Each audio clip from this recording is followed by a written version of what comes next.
All right, let's do our medical corner.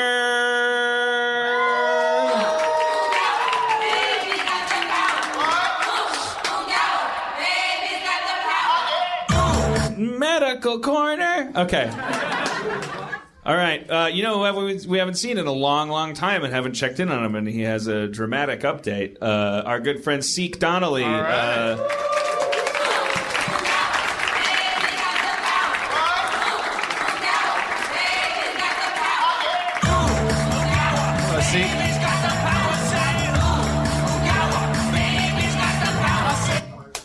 Siike, for those who don't know, is a multiple aneurysm survivor who we established last time. He, because of his strange condition, his proclivity for something that is catastrophic to anyone when it occurs randomly, he has a proclivity for aneurysms, and these doctors were cutting you a deal where they said, well, because that's so weird, we'll give you free kind of treatment, but it's for our purposes, it's for our studying and stuff like that.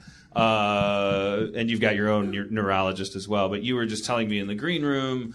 Do you want to take it from there? And Well, sure, yeah. So one of the things I lost that I think I said on previous shows was my visual memory. And so what that does is it cuts down on my short-term memory a lot, and it also makes it really hard. I'm an artist, so it makes me really hard to create artwork. So like the pieces I did for Harmontown, where you guys are all Mega Man characters, I actually had nosebleeds trying to create that art. So it's those are wonderful. Oh, thank you. Yeah, I had fun doing an Indoor Kids one with you and Emily. Thank you.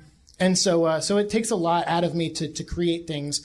But I don't like being told I can't do stuff. So these doctors that I've been seeing for a couple years now, I had another coiling procedure done in November, and since then they've kind of laid off some of the tests they normally do on me. And in that time period where it was a longer period than I usually have between tests, I started, at least I thought, having some visual sense coming back. So I had a dream one night. And I haven't had a dream in a long time, and so haven't had a dream in a long time. That's not how you sound, Jeff. Stop doing that. I'm just saying he's stealing from Morrissey right now. Yeah. Oh, yeah. Who? Visual memory. What is coiling? What is coiling? Coiling is it's a procedure though where they they go. It depends on where they feel the best is, but sometimes they go up in your inner thigh and they run a catheter up your entire body. What? That's the fastest way to get there? No, it's not but it's one of the options. Yeah. Okay.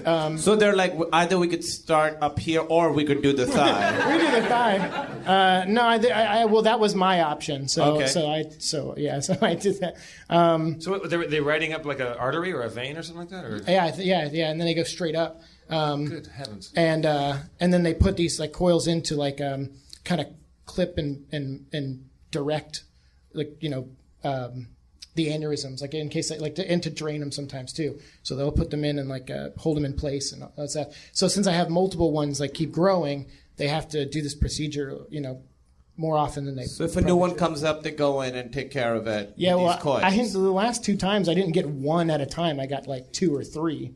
So it's the last time I went in, I got 14 coils put in. And then they stay there?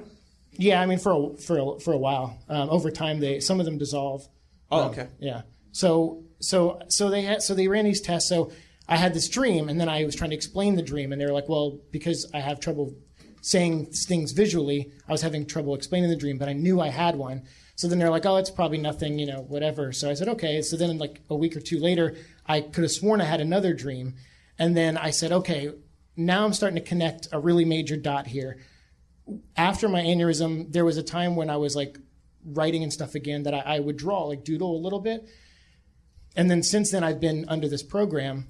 And that whole time, it's been really hard for me to draw. And I felt neutered by the medication and the stuff they've been doing to me. I felt like it was stopping me from creating. So I basically told them, hey, look, before we run any more tests, I'd like some time off to see if I have more dreams, if I get more visual sense. And then so what ended up happening in that time off was I sculpted something I started writing a song. I started painting, and I'm still having trouble with the visual sense. It's still hard for me to do these things.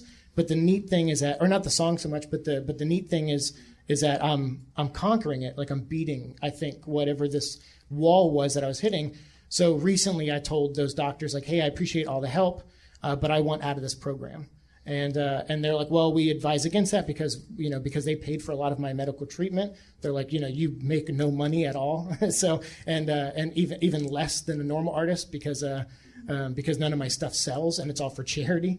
So they're, that's a terrible business plan. Yeah. Why am I not making money? I'm donating all of it. Well, it's funny that my last 2 jobs have been marketing jobs, and I'm like, I don't know how to pay my own bills. Why are you hiring me to pay your bills? So I just like creating, and I feel like that's my purpose. So I've made the decision, well, even if this kills me, not having you doctors around, I want to create this project. So I started this project that was inspired by Harmontown, because this is the only, I listen to this podcast religiously. I heard every episode like 10 or 20 times. And I feel like this is my family, this is my home. These are people who understand me, who don't judge me in a negative way. And so, and who also helped me create art, like create those prints for you guys. And so I wanted to, do a big love letter to that and the type of people we have come up here, like Jane, who our Earthshine friend, who he has some Earthshine kit. Follow him on Twitter; he'll tell you about it.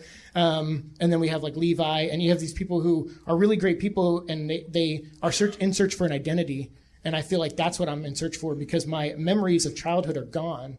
I remember like up to about 6-7 years ago. Really? And then Is that right? You don't have any memories of when you were a kid? I have some knowledge of them, but most of them are gone. So when you say there's no visual memory, you can't picture your elementary school. You can't. No.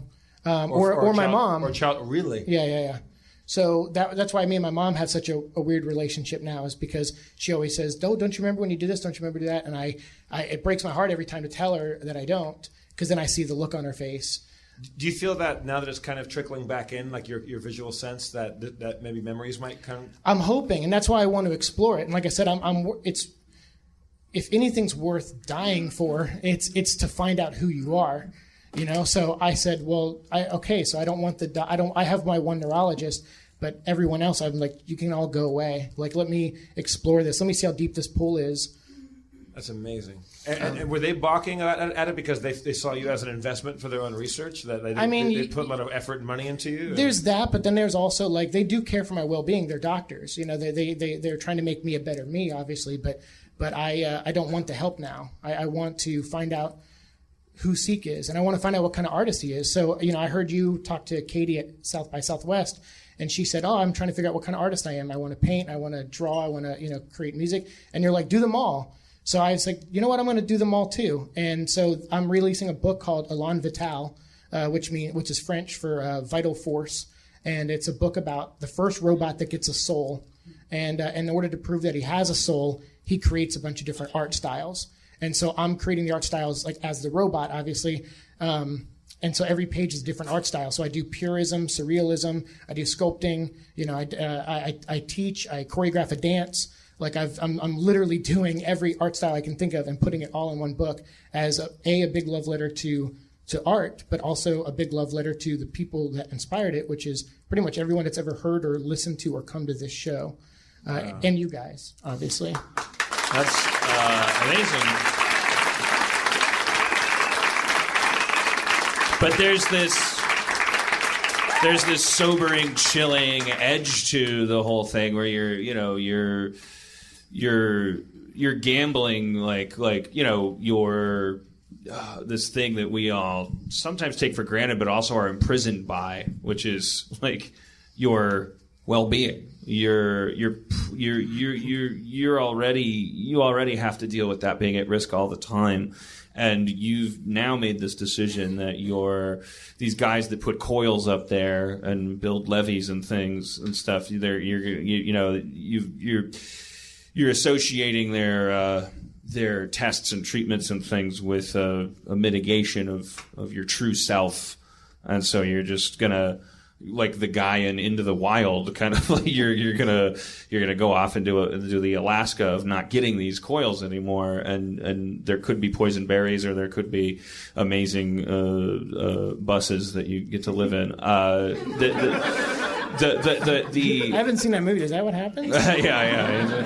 But I mean, it's the story of a guy who's just kind of like he does it wrong, but he gets to live his life, and then he does die in the end. Into the Wild? Yeah. But because you're crediting Harmontown with the inspiration for this decision, which I don't know if I would ever have the courage to make myself, I want to make sure that I've had an equal shot at inspiring you to make the other decision too. No. Do you have a neurologist in your life, and you've got these crazy sci-fi scientists in your life? Do you have a counselor of some kind in your life, somebody that you can talk to about this gigantic decision that's maybe a little more qualified than me? I mean, not currently. I had after I had my the first aneurysm rupture, I met with a psychologist, and we talked out stuff. And I know you guys were talking about that last week, so it was really cool to have someone to talk to. But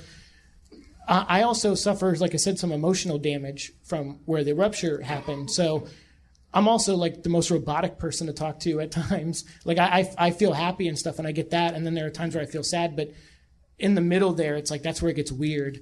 So that's why I wanted to write a book about a robot, because I'm like, I identify. You have people up here that identify when they're men, they identify as women, and women who identify as men, and vice versa. But it's I identify as not human. If that makes any sense, but I love humanity. Like I want to be a part of humanity so much that I'm willing to cut that tether, because I think that's what's going to make me rejoin humanity. That's what's going to make me feel the most human if I do die. And I don't know. I mean, I've been told twice now that, oh, you got this much time to live, and I'm still here 4 years later, and I feel like I'm doing okay. Like I'm walking, I'm talking pretty good. So, I mean, I'm not saying doctors don't know anything. I have utmost respect for doctors. Are the reason I'm here. But I think I have to just trust myself for once. And no, I have given it a lot of thought, and I've talked it out with a lot of friends, but ultimately it's my decision, and I'm going to stand by it. I think it's the right one. Absolutely, of course. And we stand by you.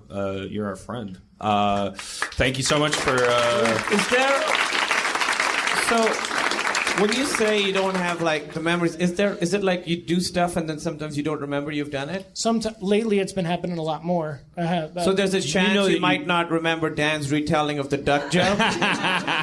Can I tell my favorite joke? Yes, of course. Yes. All right, it's real quick. I hate traveling. I think it's because my dad used to beat me with a globe. You see, Dan? Yeah. That's kind of, Thank you, Siike. Good seeing you. Thanks so much.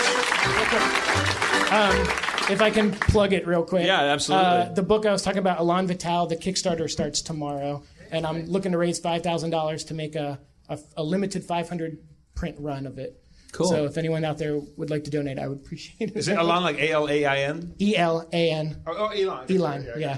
Cool. All right. Thank you. All right. Bye. All right.